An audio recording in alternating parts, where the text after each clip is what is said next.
I am here with Miss Knowlton, Miss Laney Knowlton, for Conversations from the Couch with SASH.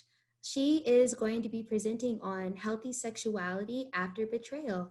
Hi, Miss Knowlton, how are you doing today? I'm good. How are you doing? I'm well, thank you. So let's get started. Would you mind telling us a little bit more about healthy sexuality after betrayal and the inspiration behind it? So, the populations that I specialize in are betrayed partners and sex and love addicts. One of the biggest issues that we face with those populations is healing sexuality because there's been so much, once there's betrayal in that area, there's so much trauma, there's a lack of trust, and addiction can put such a taint on any type of physical sexual connection, and the emotional aspects of sexual connection as well. And that's a really important topic that most of my clients end up having to cover in a lot of detail in order to be able to become whole again as part of the recovery process. Nice. Yeah, I've actually been telling my cohort a lot about the conferences that we have coming up, and specifically one like yours, because we don't really hear too much on, I would say, I guess, the side of understanding sexual addictions, and just talking about sexual activity and health. Like, it's still taboo in a way. So here It for is absolutely taboo, and it's really hard to heal from. There are so many additional elements of it. I found healthy sexuality is actually part of later recovery, just because you have to have the emotional safety work done and you have to have the foundation set where you can trust each other and where you've processed through other traumas, because usually the deepest traumas are going to be connected to sexuality if there's been betrayal as part of the relationship, or sex and love addiction, or both as part of the relationship. Most definitely. That's one of the reasons why I feel like the topic is so needed to talk about. Should be more roundhouse discussion, but we'll get there, I'm sure. So I've noticed you had a lot of objectives listed as far as like what the audience can anticipate learning and taking away from your presentation. Would you mind delving into that a little bit more? So my goal for this is for people to be able to have a deeper understanding of how sex and love addiction and betrayal have affected both the addict and the partner. And I work with a lot of female sex and love addicts and female betrayed partners. And I know that even the female sex and love addicts, the default is we look at male addicts and female partners. And I really love that I've gotten the opportunity to be able to expand that out, and because I think it's expanded my ability to understand the situation so much better. In working with females, they can express emotions differently usually. Oh, yeah. And I see additional elements that end up deepening my ability to work with male addicts as well, and to work with partners of no matter what gender. And I'm in the Bible Belt, so most of my experiences with heterosexual couples, but LGBTQ friendly, I don't specialize in it. So most of my experience is related to heterosexual couples, which is why I'm using male and female pronouns. But I really would love to be able to help clinicians understand the effect that sex and love addiction betrayal has had on sexuality, on the sexual template, or the arousal template, depending on which phrase you use. I'd love for them to be able to have some tools to start healing that process. And the tools that I've developed that I use with my clients are ones that work for both addicts and for partners, that help to heal the childhood trauma, if there is any, because some people don't have childhood trauma. It from their current relationships or adulthood. Others, there absolutely is childhood or adolescent trauma that needs to be healed as part of that process. And I'd love for them to have tools to be able to reincorporate this in a way that's safe, to reincorporate physical connection, sexual connection into relationships in a way that's safe and that isn't just either you have to have more sex or you can't have sex at all, because those tend to be the two defaults that people go to when they hear sexuality. At least addicts will say, I'm not allowed to ever have sex again. And partners will say, oh, now I have to go do these things that I don't want to do. I'm into having more sex. And that's not actually what healthy sexuality is about. Connection to yourself and your body. And relational healthy sexuality is about being able to share that connection with someone else in a way that's safe for both of you, emotionally safe. I'm not just talking about physical safety here.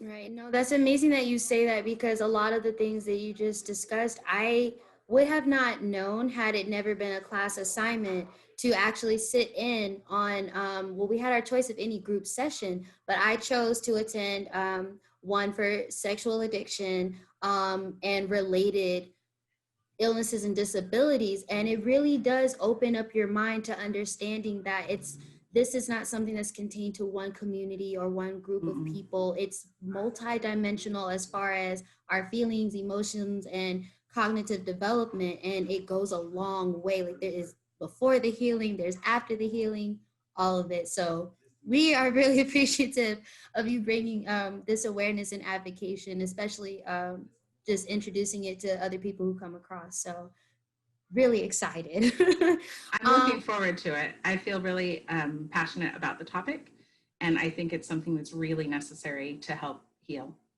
Most definitely. As far as I know, you haven't, you've presented last year, correct? Correct. With SASH? Awesome. What excites you most, I guess, about other than the awareness and the advocacy, what excites you most about this year's conference? I actually really like that it's going to be online. I think that will make it more accessible to a wider variety of people. Yeah. A benefit to the pandemic. Yes, I prefer in person, and I really would miss the in-person networking and the in-person connection that I get.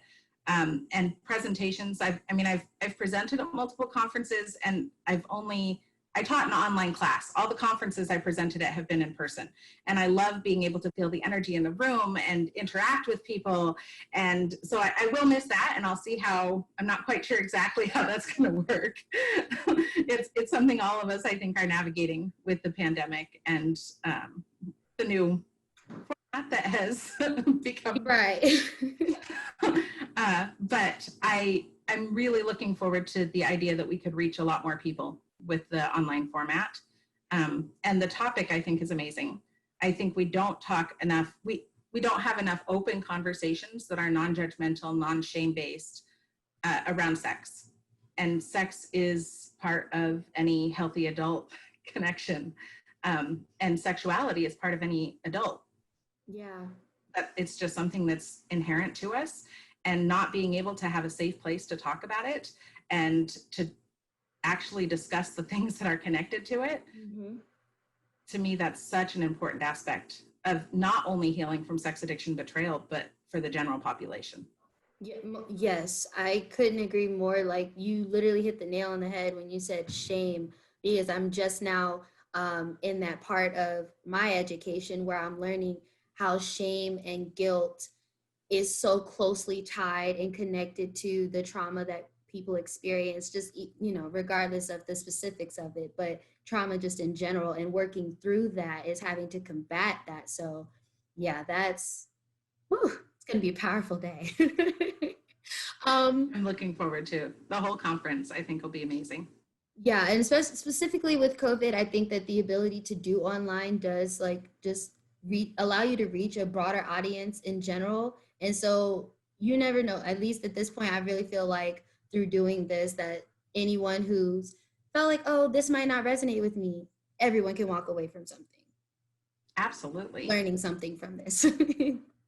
But that gives us a good flow into my final question for you is, how do you feel like professionally dealing with telehealth and I guess the lack of practice we all kind of had with it a little bit, to just kind of being fully immersed and thrown into the deep end? How have you felt professionally? And then I guess how have the people you've worked with felt about working in this way for telehealth and visually? I did not have a whole lot of experience with telehealth prior to COVID. I know there's been some therapists that have been offering telehealth for years. That was not me. I significantly prefer in-person interactions. However, I finished my degrees online, and I'm currently in an online PhD program. So I did have some online programming with that. And that was because of the accessibility. Because I have 6 kids, so I was raising them at home while I was doing my degrees, and I couldn't have done that in other formats. And I think that that plays into the accessibility of the conference being online, the accessibility that telehealth has brought. I am assuming that this is a format. It's going to change how we do things. We're not going to go back to what like before normal. I'm not even. Yeah, the before. It's just a setting on a dryer anyway. I have really enjoyed being able to access people in different ways, and sometimes clients that might not have been able to come into my office are able to have sessions because I now offer telehealth. And I think that that's been powerful. I have an online group now. I have 2 in-person groups still. I only have me and my business partner at my office. So it's a fairly small office. We've been able to keep it clean. My office is big enough we can sit like 6-10 feet away from each other. So the people who come in person, I've been able to see in person. But I now have an online group, and looking at the connection between them, they've actually been able to connect pretty powerfully online. And I mean, we always have technology issues that might cause problems. Had those today. Yep.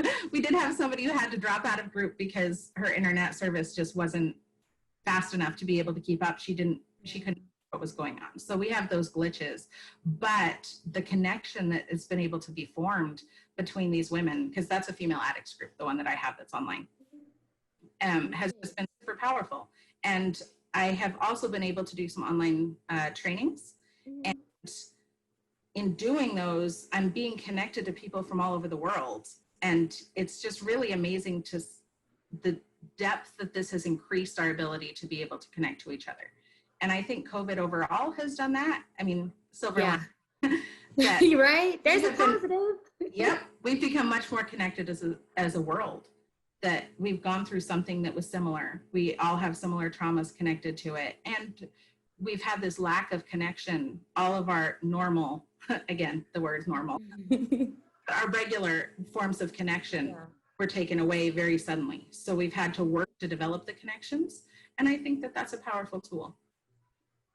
Yeah, I would definitely say that the tie-in in all of this is that though we aren't able to be as, physically social and present as we were used to being before, we're more mentally and emotionally present and able to navigate pathways that have, pretty much been available to us for a while now. We just weren't utilizing them as much. Nope. But I think that means that you're ready for this conference. I think that means your audience is going to know that they're going to be in great hands learning this material and then being able to share it with others. So I'm excited, and we are so excited to have you, and thank you so much for participating with us. Would you like to remind us again what time or day they can catch your conference and your presentation? So I'm presenting on Saturday, and I believe it's 8 a.m. to 9:30 Central Time. I could be off on that, so. We'll double check. We'll all be good. That's I have down. But I would love to be able to connect to people and hopefully bring healing and some new ideas, and to maybe help expand on ideas that they have. So I'm looking forward to it. I really appreciate this opportunity. Awesome. Thank you so much, Ms. Knowlton. We truly appreciate you taking the time today.